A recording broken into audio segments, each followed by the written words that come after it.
I run into my cell, threw my shoes on with no socks on. I got just shorts on that were made out of t-shirts that you see my piece, everything, right? So I run in the fucking cell where they got my boy surrounded. And I got the weapon and I'm like, what's up, bro? You guys got a problem with me? Take it up with me.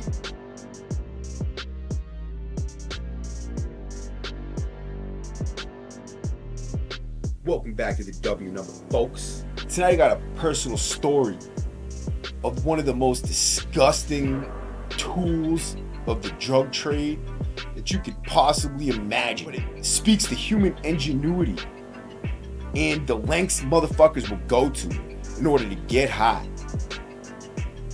I'm gonna start off with a few stories that kind of put this whole thing together, right?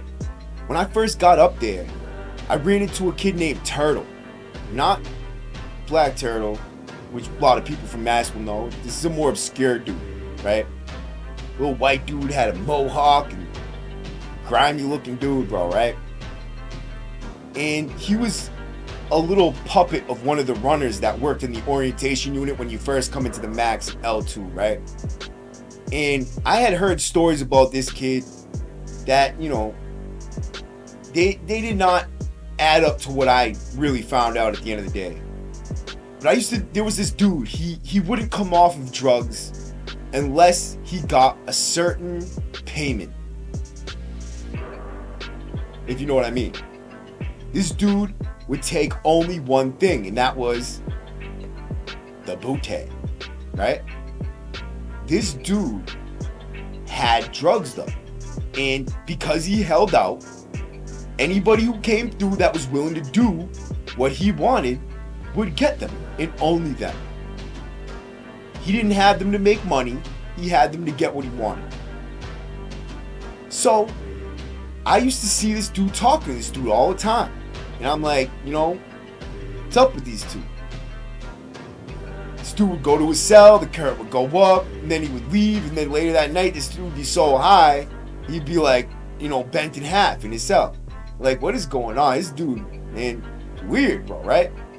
And then someone tells me about this other dude who sells stuff just for this, right? And I see him keep going back to sell, and I'm like, yo, so is this dude doing all that? And he's like, yeah. So my friend goes over to this kid, and he's like, yo, dude, are you blowing this dude to get high? And he's like, well, no, he's owing me, right? He gives me this in order to be able to do this to me. And I'm like, what the hell? This kid says, I'm not, you know, gay, because it's not me that's doing it to him. It's him doing it to me, right? It's like, that theory is terrible, right? Not that there's anything wrong with being gay, I guess, right? It's just, you know, to each his own, but he's lying to himself right now, right? Whether he is or isn't, he's degrading himself for drugs. And this was one of the first times I, you know, seen somebody who's willing to do something they normally wouldn't probably do in order to get high. So when I go over to, I get off that orientation unit, I go over to N2 was the first unit I got onto. And one of the old timers, I run into the old timers that are over there. They've been around for many, many years. They knew the prison system in and out. It teaches me how to make booze, homebrew. And I'm like, word, you know, gives me some stuff to start it off with, and I make a batch. And I'm like, you know, I don't think that this is going to be all they amp it up to be. Like, this is going to be whack. This probably ain't even going to get me really drunk. But sure enough, I got hammered from the first time. It was so good that I'm like, I got to do this again. And now I learned that you can keep the bottom, which is the fermented fruit that you use to make it, and then use that for another one. And the longer you have it, the stronger the booze will be, and the faster it'll turn over. So this starts my career of drinking. So I'm getting drunk all the time now, taking Klonopins and sniffing Wellbutrins. Now, when people start drinking, especially white dudes, they make deals for pills, and they want those pills, especially Wellbutrins, because when everybody starts drinking, you want to sniff your welly. Because it's like the prison coke. These dudes go crazy for wellies. That's not even the most crazy drug that you're going to hear about tonight. When I get into the end, you're going to be like, this is nuts. What people will do and the craziest things they do it for, right? So tonight, what I'm really going to be talking about is the weirdest drugs and how crazy people go for them, right? This is not about my story of addiction. This is just about crazy drugs and the crazy things that people do for these drugs, right? The first one is going to be Wellbutrin. So drinking brings on the craving for Wellbutrin. Or doing Johnny runs. People take gabapentins and Neurotins. They take runs of them, like 3, 4, 5, whatever. And it makes you want to sniff wellies for whatever reason. They just go good together. You take baclofens, Neurotins, and sniff some wellies, and you're flying. Right? So drinking is something that people really tie in to doing Wellbutrins. So if you start drinking, you line up a few Wellbutrins for the night. So that way when you get drunk, you can have your wellies. You sniff them through the night, whatever, right? So I've seen people, drunk dudes, go up to get their Wellbutrin. You know, the med line comes to the unit. Everybody's sharking. You know, they're waiting for their dude that they bought their pills off of to come back from the med line, spit it in your hand, right? Give me that shit. If you don't have it, man, you don't want to tell a drunk guy, a drunk white dude that's beamed out and drunk, that you didn't get his wellies. Especially if you did get them and gave it to somebody else, double sold it. A lot of people will do that, right? The guys who get pills, a lot of times, unfortunately, are stunsters. They get so tied up, people on their back so heavily, they get pressured into making a same deal with 2 different people for the same welly. So that same med call, you got 2 different people waiting on the same pill. Now you see the other dude go get the welly from this dude and leave, and you go there, and now you're expecting to get that same pill, and you see this other dude leave thinking, I hope he didn't just give that pill to this dude, bro, right? But sure enough, he did. And then he's like, oh, I didn't get it. I didn't get it tonight. They crushed something, right? Okay, now the knives are coming out, and someone's getting stabbed over a Wellbutrin. And this happens all the fucking time, right? For whatever reason, dudes get violent over these pills, bro. Like, really violent. I've seen more people get stabbed over a Wellbutrin than any other thing in the prison system.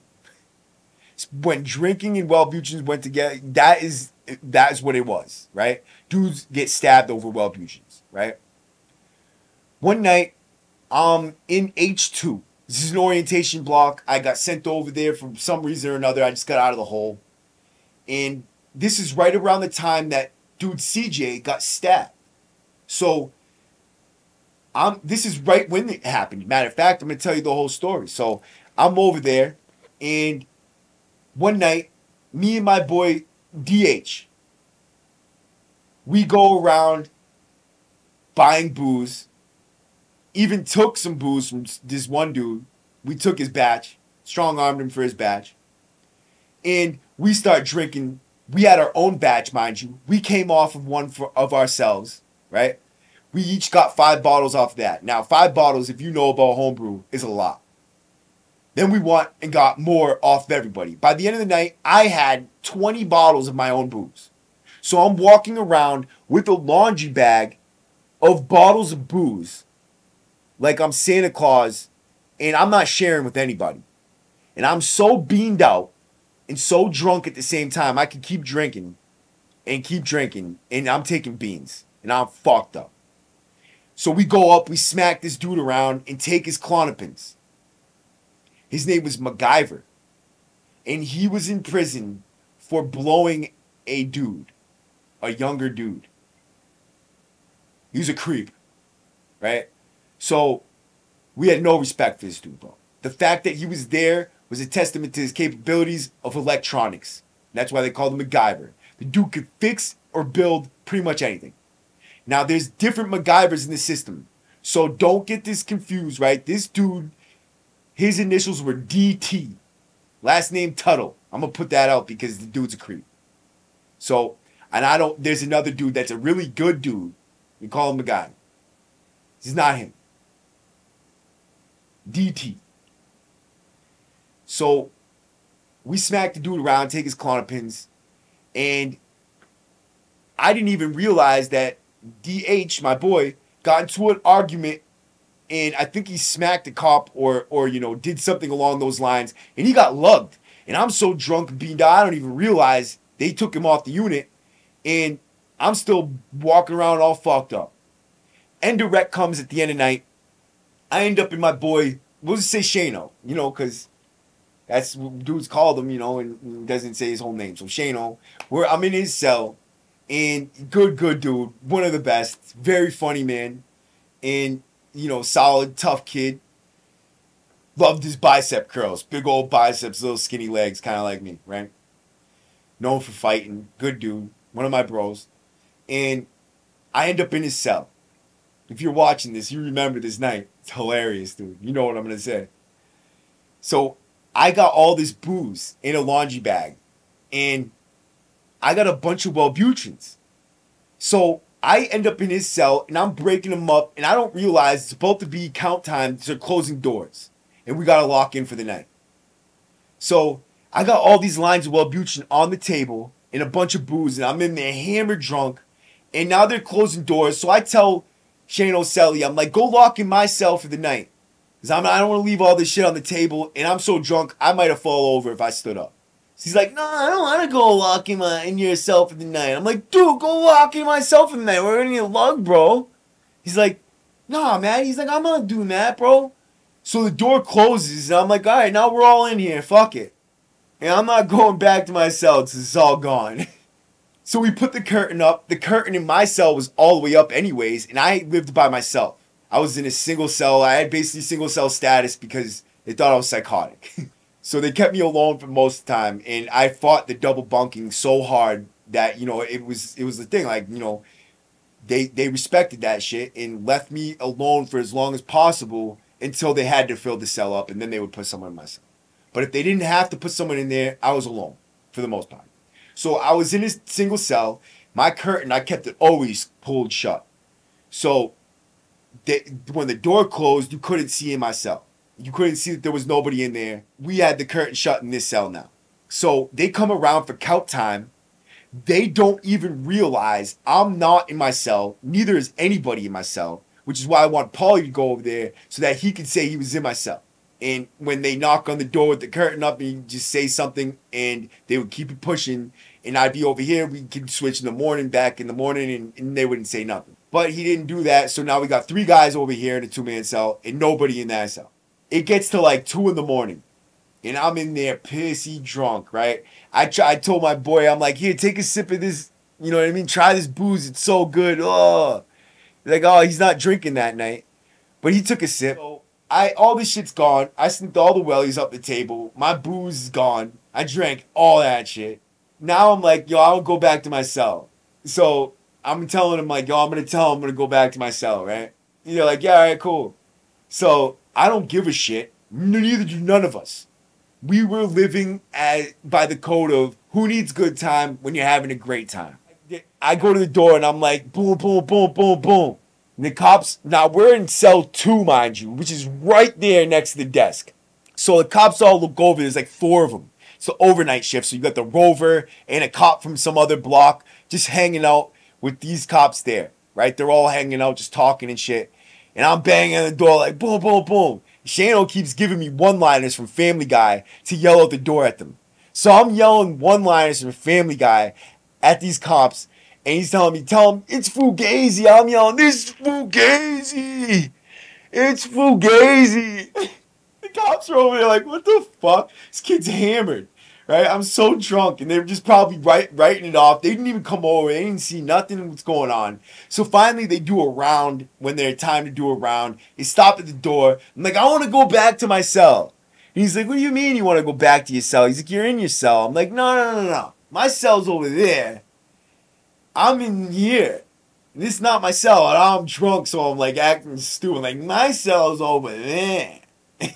And they're like, what, Tottenham? Like, what the fuck are you saying? And I'm like, I'm not in my cell. You not speak English? Slurring my words all fucked up. And they're like, what the fuck? They look in, they see 3 people in there, and they're like, dude, now we had been there through count time, so now this is gonna fall on them for not realizing not only was there nobody in that other cell, but that there was 3 people also in this one. Like, I could have escaped. They wouldn't even have known, right? I could have been dead. They wouldn't have known. So now they get the Ips down there. They got the team down there. And everybody's yelling, move team on the block. Middle of the night. They come over. They handcuff us. And they pull us all out of the cell. And they give us breathalyzers, right? They got me standing next to my cell. They go and they search my cell. And they find a club. It's a mace.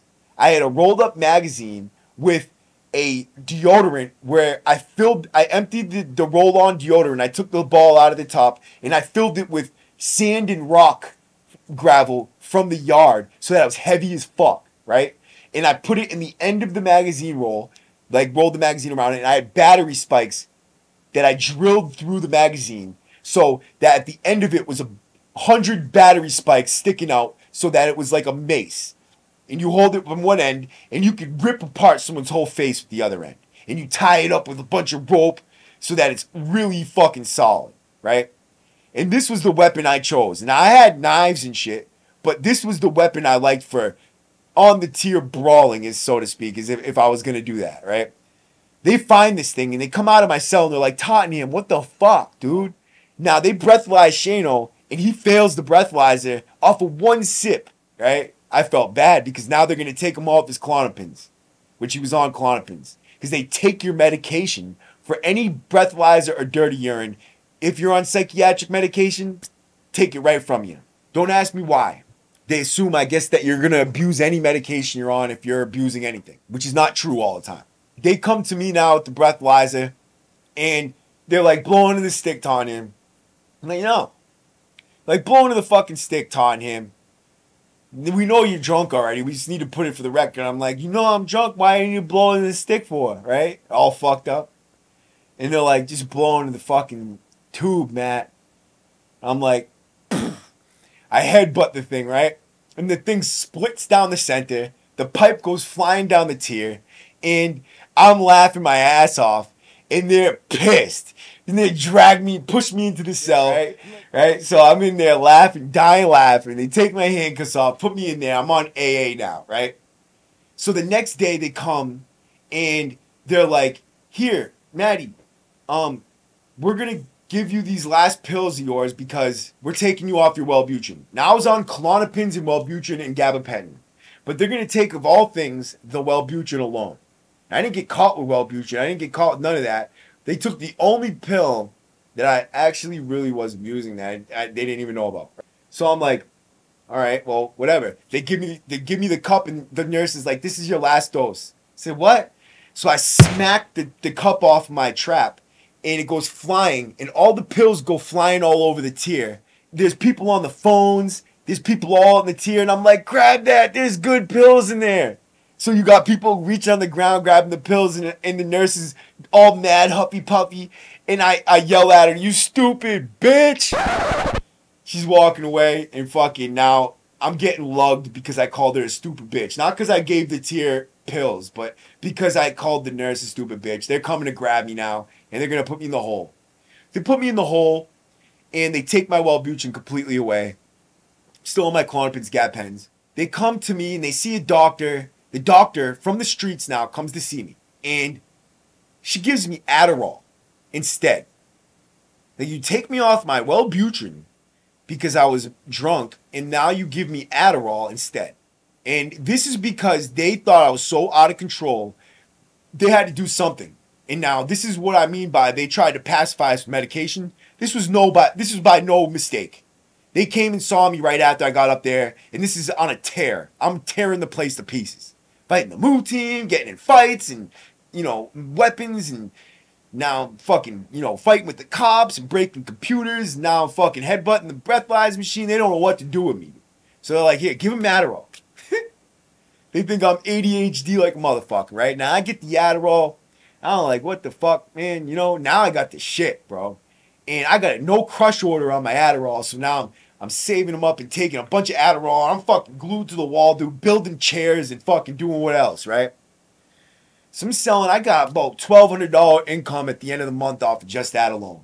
Man, getting drunk and taking Klonopins, man, there's nothing like it, bro. You see guys turn into total animals, stabbing people, trying to kill them, saying racial slurs.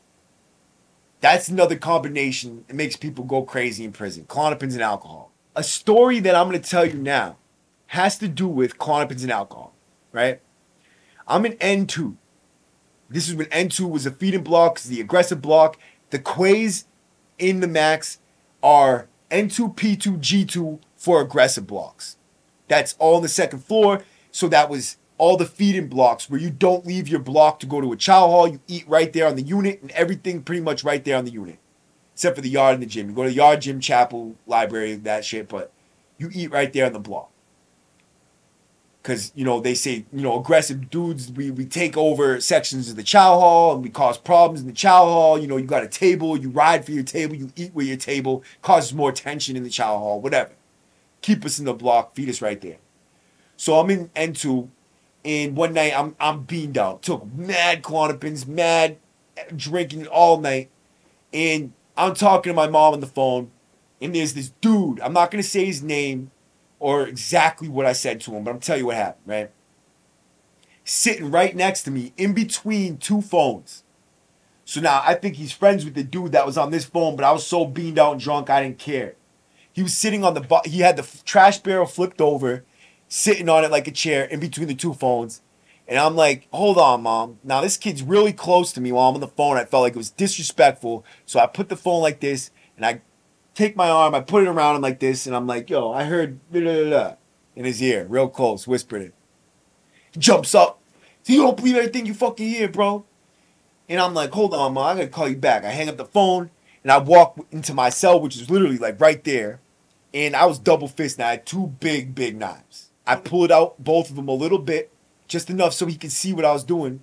And I'm like, what's up, bro? Come in my cell. You want to talk? Let's talk. Let's come in. And he's like, oh, man. He's like, motherfucker. He's like, look, you don't believe anything you fucking hear, bro. He's like, you know what I mean? He's like, I'm like, you want to talk? Come in here, bro. Let's go. We're talking here. He doesn't want to come in, though. Want no problems with me now.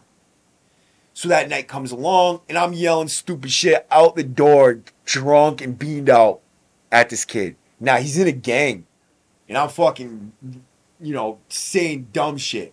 Now, at this time, cops don't involve themselves in anything we do. Me yelling at the door was in no way flagged them, nothing like that. But it was disrespectful, and it was outside of the code of the block, which was, if you got issues like that, like, being drunk is a major problem for young kids who are taking Klonopins and drinking. You can get out of hand real quick and you can get yourself killed, right? And I've seen people do it.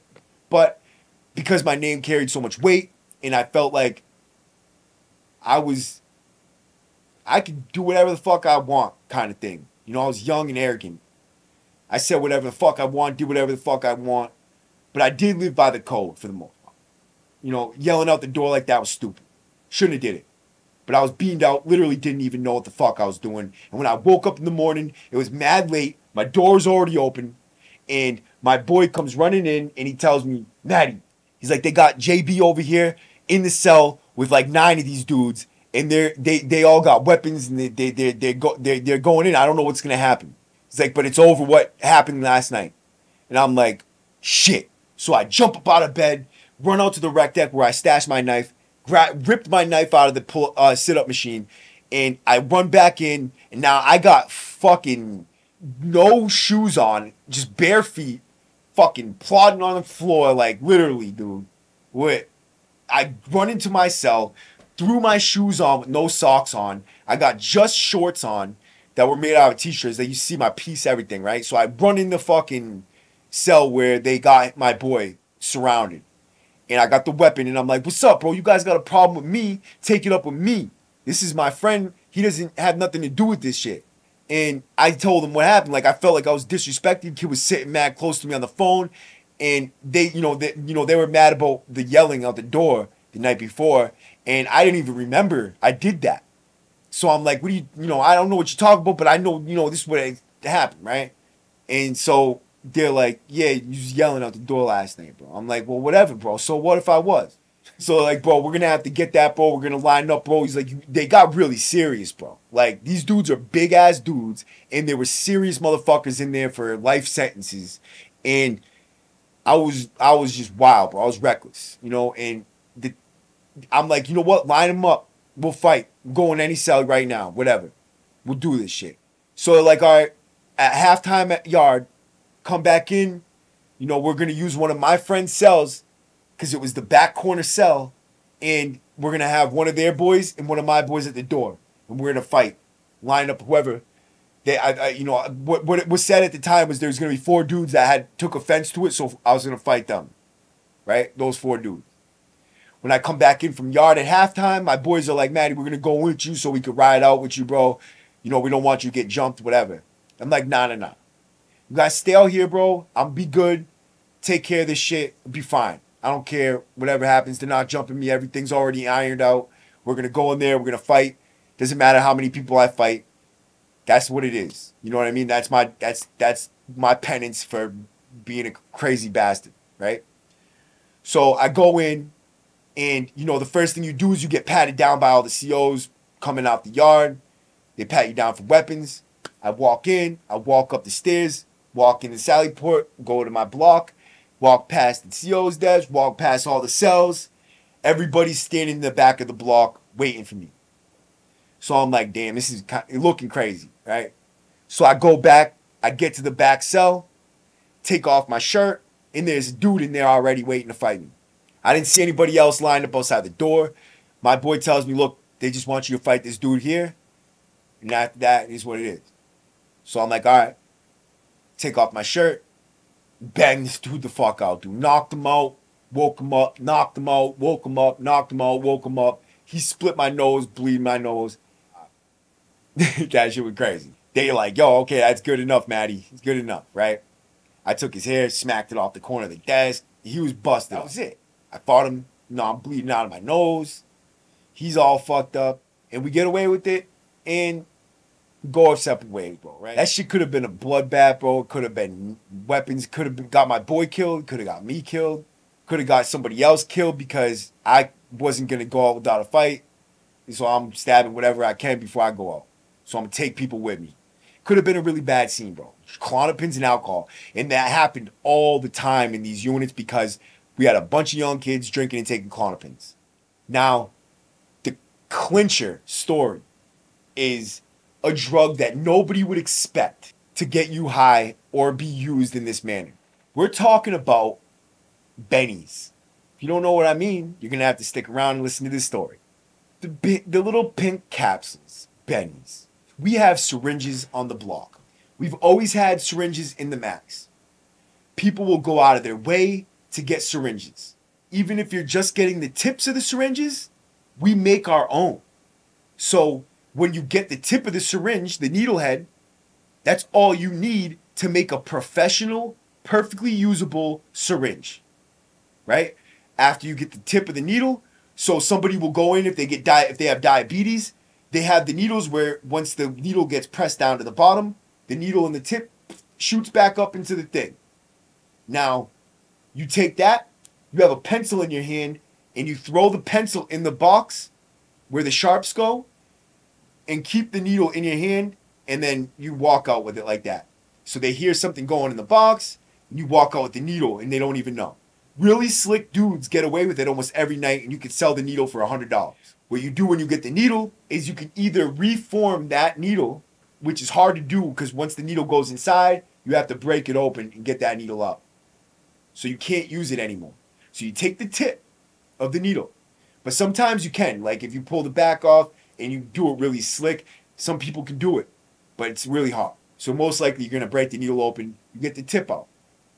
Then you take a Bic pen And then you take a Q-tip and you take the fur off the Q-tip. Take a state pen, which is a plastic bendy pen, and you slice a piece that's like this big, and then another piece that's really thin. It's like it'll be just a little sliver of the pen, of the outside, the rubber part of the pen, so that there's a hole through the center where the pen part goes, and then the rubber outside.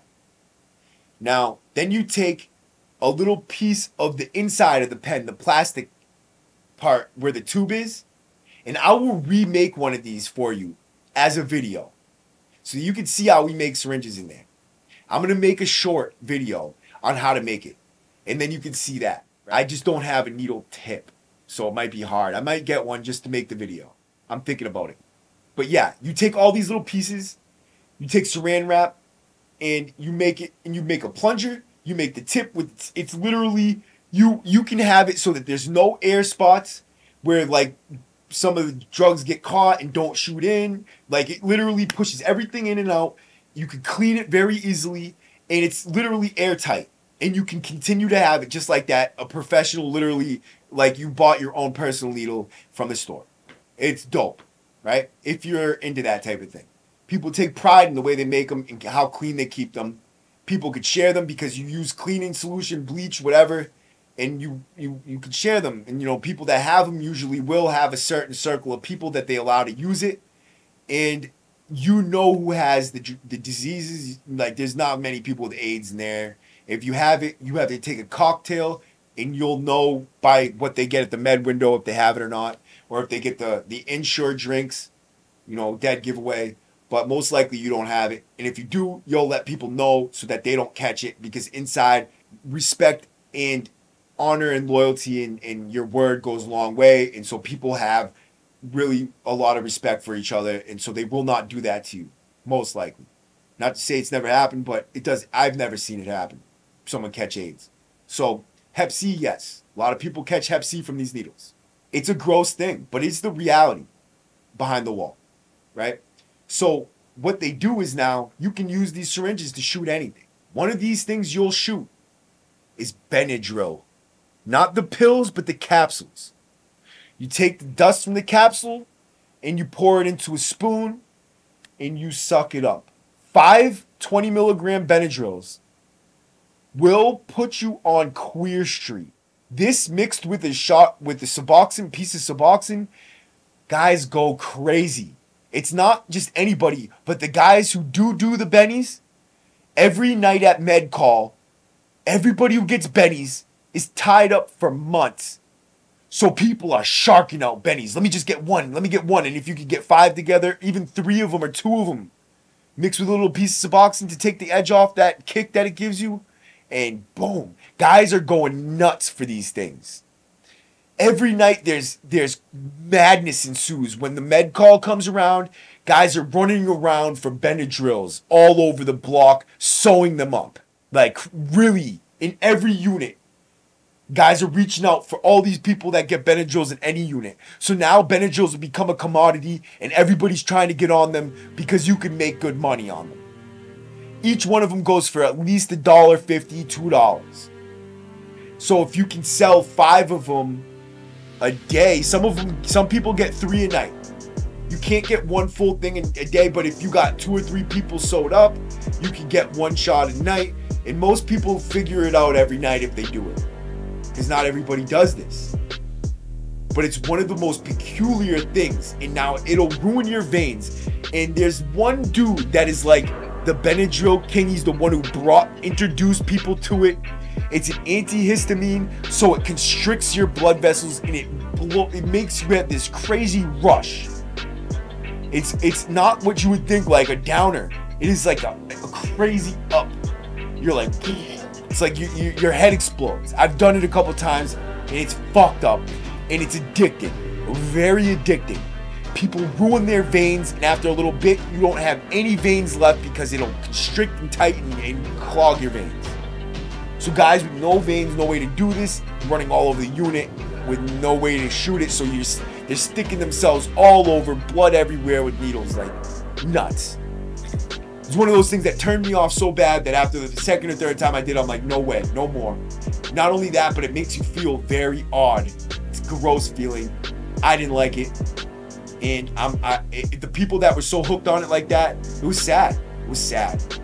People sold their souls to that shit. Gave up their life. An addiction that you do not want. Those are some of the weird things that people do for drugs. Appreciate everybody who showed up tonight. Come rock with me on my lives. I always come up with a good topic. The chats are good. If you want to support my channel, my Cash App is the $, the W number. I will put it in the descriptions of my videos now. If you want to support my channel, help me grow, help me buy a cameraman and camera equipment so that I can start my documentary, my dream of making documentaries on the system and going inside the walls, courts, everything. I want to do big documentaries on the system and things that nobody has ever done them on before. Rock with me forever. You know I'm here. Let's do this. The W number is gonna blow sky high. Rock with me, guys. I love you guys. Salute to everybody. Happy Thanksgiving. God bless. God be with us all on Thanksgiving. Everybody who's behind the wall, walk with them. Be the breath that they breathe. Cleanse their spirit and let them know peace. W number out.